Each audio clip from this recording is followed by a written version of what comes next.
Exodus 2, the birth of Moses. Now a man of the tribe of Levi married a Levite woman, and she became pregnant and gave birth to a son. When she saw that he was a fine child, she hid him for 3 months. But when she could hide him no longer, she got a papyrus basket for him. And coated it with tar and pitch. Tar and pitch. Then she placed the child in it and put it among the reeds along the bank of the Nile.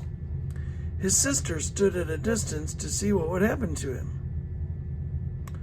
Then Pharaoh's daughter went down to the Nile to bathe, and her attendants were walking along the riverbank.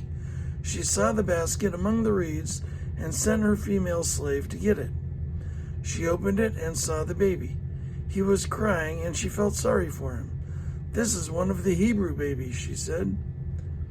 Then his sister asked Pharaoh's daughter,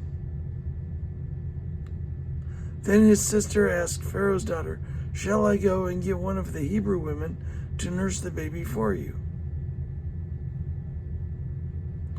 "Yes, go," she answered. So the girl went and got the baby's mother. Pharaoh's daughter said to her, "Take this baby and nurse him for me, and I will pay you." So the woman took the baby and nursed him. When the child grew older, she took him to Pharaoh's daughter, and he became her son. She named him Moses, saying, "I drew him out of the water." Moses flees to Midian. One day, after Moses had grown up, he went out to where his own people were and watched them at their hard labor. He saw an Egyptian beating a Hebrew, one of his own people. Looking this way and that, and seeing no one, he killed the Egyptian and hid him in the sand. The next day he went out and saw 2 Hebrews fighting.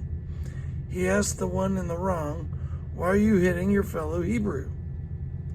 The man said, "Who made you ruler and judge over us?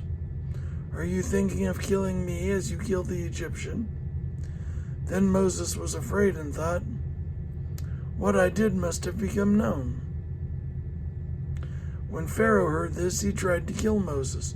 But Moses fled from Pharaoh and went to live in Midian, where he sat down by a well. Now a priest of Midian had 7 daughters, and they came to draw water and fill the troughs to water their father's flock.